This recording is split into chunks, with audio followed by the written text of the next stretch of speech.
এই জাতীয় নাগরিক পার্টি যদি মন থেকে চায় আওয়ামী লীগ নিষিদ্ধ হোক, তাহলে আগামী 24 ঘন্টার মধ্যে আওয়ামী লীগকে নিষিদ্ধ করতে এই সরকার বাধ্য হবে। তারা বাগবাকুম খেলায় লিপ্ত রয়েছে। কি বলেন? দিনে সমাবেশের ডাক দেয় আওয়ামী লীগ নিষিদ্ধ চায়, আর রাতের বেলা আওয়ামী লীগের ডিনার পার্টিতে অংশগ্রহণ করে। আজকে আপনাদেরকে কিছু বিষয় মনে রাখতে হবে। এই নাগরিক পার্টির 2 জন সদস্য ক্যাবিনেটে, তারা এই 9 মাসে একটা বারের জন্য এই ক্যাবিনেট মিটিং এ আওয়ামী লীগ নিষিদ্ধের প্রস্তাব তুলতে পারেন নাই। আপনারাই বলেন, এই আসিফ এবং মাহফুজ তারা যদি ক্যাবিনেট মিটিং এ আওয়ামী লীগ নিষিদ্ধের প্রস্তাব তুলতেন, এরপরে আমরা দেখতাম কোন কোন উপদেষ্টা আওয়ামী লীগ নিষিদ্ধের প্রশ্নে বিরোধিতা করছেন।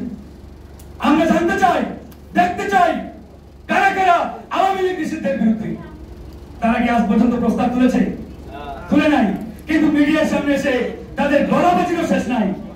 এই করবে, সেই করবে, কিন্তু কিচ্ছুই করে না।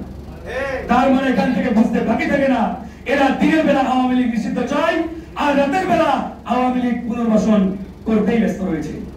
তা না হলে বন্ধুগণ, এতদিন আওয়ামী লীগ নিষিদ্ধ না হয়ে থাকার কথা নয়। যাই হোক, কথা আর বাড়াতে চাই না।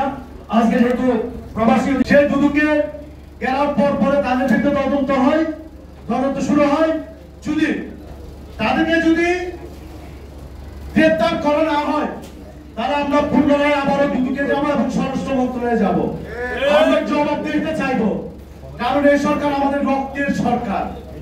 আমাদের অসংখ্য নেতা কর্মী আন্দোলন সংগ্রাম করতে গিয়ে বন্ধুত্ব বরণ করেছে, অনেকে রক্ত দিয়েছে, হামলা মামলার শিকার হয়েছে, জুলাই গণঅভ্যুত্থানে অনেকে শহীদ হয়েছে।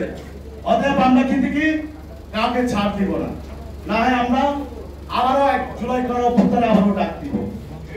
আমরা আরেকটা জিনিস বলতে চাই, সমসাময়িক আমাদের সাথে অনেকে রাজনীতি করেছে। জুলাই গণঅভ্যুত্থানের পরে সরকারের বিদেশি মদত পুষ্টয় তারা এখন বিভিন্ন রাজনৈতিক দল করতে পারে, এটা বাংলাদেশের সাংবিধানিক অধিকার। কিন্তু তারা এমন ভাবে লেগেছে গণ অধিকার পরিষদ করা হয় তাদের মহাশত্রু।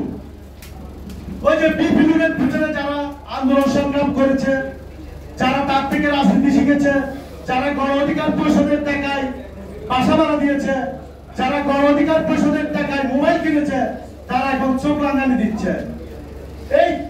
এই জায়গা থেকে আমার একটা জিনিস খুবই মনে পড়ে যায়।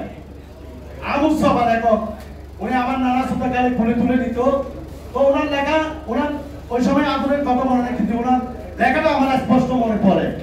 সুরের বাচ্চা তার দশালে নাকি আগে তার বাপের ফাঁসাই কামড় দিয়ে তার শক্ত হয়েছে কিনা তারা নাকি যাচাই করে।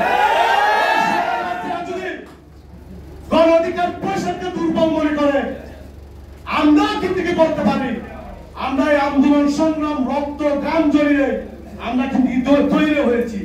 এই সিরুম থেকে কারো প্রেসক্রিপশনে, কারো টাকার বিনিময়ে, কারো পেট্রোলাইজে কিন্তু আমরা তৈরি হইনি, ধীরে ধীরে তৈরি হয়েছি। আমরা জানি বাংলাদেশের রাজনীতি কি, আমরা জানি স্বৈরাচারকে যেমন ওই ভারতে পাঠিয়ে দিয়েছি, তেমনি যদি গণ অধিকার পরিষদ নিয়ে কোন ষড়যন্ত্র আবার করেন, আমরা দাঁত ভাঙা জবাব দিব। আমরা প্রবাসী অধিকার পরিষদ নিয়ে অনেক প্রোগ্রাম করেছি। প্রবাসী অধিকার পরিষদ দীর্ঘ সময় আন্দোলন সংগ্রাম করে যাচ্ছে বিভিন্ন দাবি দেওয়ার দাবিতে। সেখানে একটা দাবি ছিল তাদের ভোটার অধিকার। সেই ভোটার অধিকার দাবিতে আমরা কিন্তু বিভিন্ন সময় রাজপথে আন্দোলন করেছি, প্রেস ক্লাবের সামনে প্রোগ্রাম করেছি। এখন সরকার উদ্যোগ নিয়েছে সেটা যাতে দ্রুত বাস্তবায়ন হয় সেই দাবি জানাচ্ছি বাংলাদেশ যুব অধিকার পরিষদ এবং বাংলাদেশ